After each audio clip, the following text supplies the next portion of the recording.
And as their head of football, Rob Dre's been saying they've been wanting to get Stern and others up to full fitness.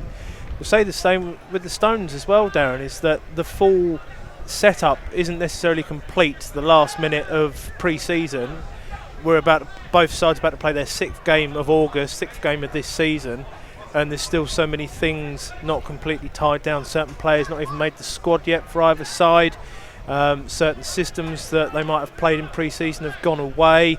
So there's still a lot that gets fine-tuned within that period in the first month. It's almost a continuation of pre-season in some people's eyes, and certainly those first dozen games, Maidstone, I'll mention it in the hot take afterwards, Maidstone reasonably good starters from him. Still having words, the skip and the vice skip.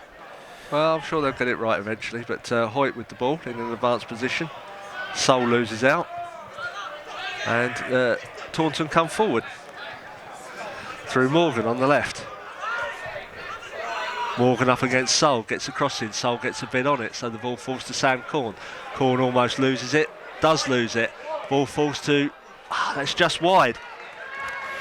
Ball fell to Lloyd James. Lloyd James got a Welling lead at Tunbridge, both of those 1-0 away leads.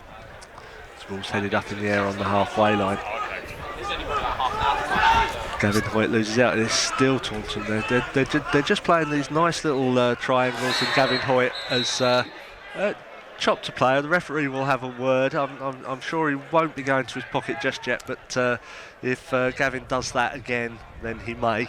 I'd be surprised. I mean, it's quite an attacking area. He has actually. I mean, it was 3 and 5 yellow cards before today. It's now 4 and 6 for Gavin Hoyt. So one more's a suspension. Indeed, already this season, and I'm sure that Havant and St Albans were 2 of those as well from memory. Yep, they were those. Fowler hits a long ball forward. It falls to Hoyt by the corner flag though. He's got Aaron Seaby behind him. Devontae Aaron Seaby gets the ball right into Gurung. By the penalty spot. Gets a shot in, hits a player, and nice shot. It was great control by Gurung to get that shot away, and it was.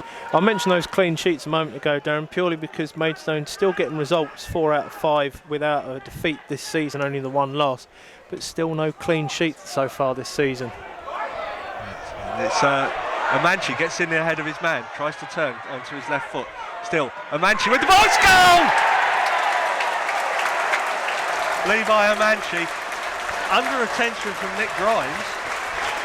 You felt Grimes had actually managed to hold him off, but just a little bit of quick movement onto his left foot, and Lavercombe stood no chance into the bottom left-hand corner, and it is Maidstone United 1, Taunton Town 0. Yeah, fantastic finish. Had the defender on his shoulder the entire time there, managed to roll him, got himself back inside, and he's just drilled it, arrowed it into the bottom right-hand corner, past keeper Lavercombe. No chance for any keeper to get that.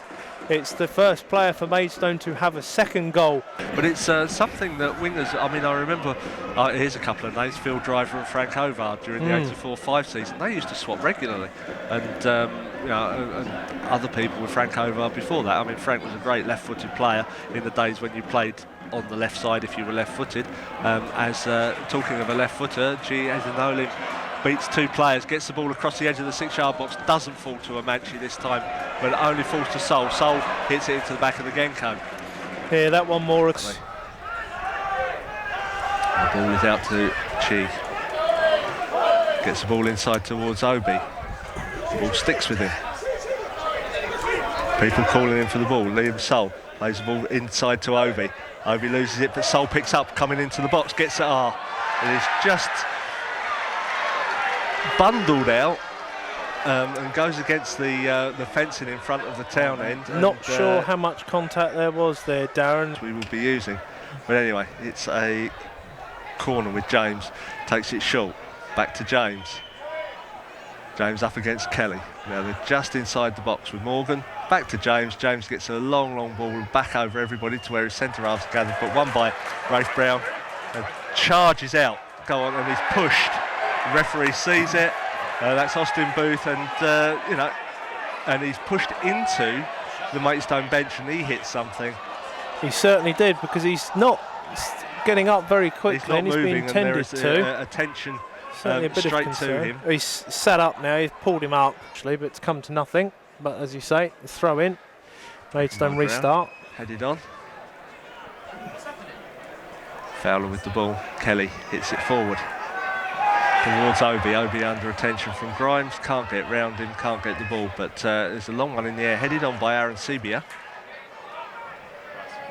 Been involved in everything. DeGraft, Been involved in everything today. Aaron Sibia for he me. has. Aaron. And James comes in. Two players come together, and that's a red card. Oh, that is ridiculous. High foot from DeGraaf there, by the looks of things, according to the referee, and it's more real discipline from the Stones. Maidstone down to 10 men for the second game in a row. Well, the ball's in between two players. They both go in. He's caught the Taunton player, but I wouldn't like to see who actually got the ball there. It's one of those ones where, you know, there's no real nastiness in it. There are two players. Yeah, it's another straight red card. So definitely more changes in the squad for the next couple of games. Long ball forward, headed on towards Coverland. Coverland loses it, and Taunton score through Grimes. That's the equaliser from that free kick. It's behind the Maidstone defence, just trying to reorganise in between two players, and Lucas Coverland loses the ball, and Grimes scores the equaliser. Straight from the free kick, ball's been flicked on, and Grimes finds himself in space. That keep your heads up, because there's still room for a Stones winner. Ball inside. Taunton with the ball. Turns. Taunton player goes over, but he's not fouled. Guram gets it to Obi. A couple of Maidstone players streaking forward. Aaron Sebia. Obi gets it across to. It's actually Zenelin gets it across to Chi. Chi is pushed by Booz, but turns inside him. Chi Zenelin coming forward with the ball. Gets it onto his left foot. Inside the box. Runs by the. Well, gets it across to Sol. Sol gets the ball in, and that is a great save. Headed out by Booz. Still Sol. In towards Aaron Sebia. Two players try and head it in. Guram wins it and is fouled by James. And that was just the sort of thing that he was giving to Taunton and doesn't give to us. Yeah, come on, ref. James. It's it. But yet another free kick, and so many of them given away by Maidstone's second half. And headed out by Bow, but only across the area. Almost won by Obi. As far as Booth, and that is into the back of the Genko stand there from Dolman. Yeah. It's getting a little tense. It is a little bit, yeah. 4 of the 9 played.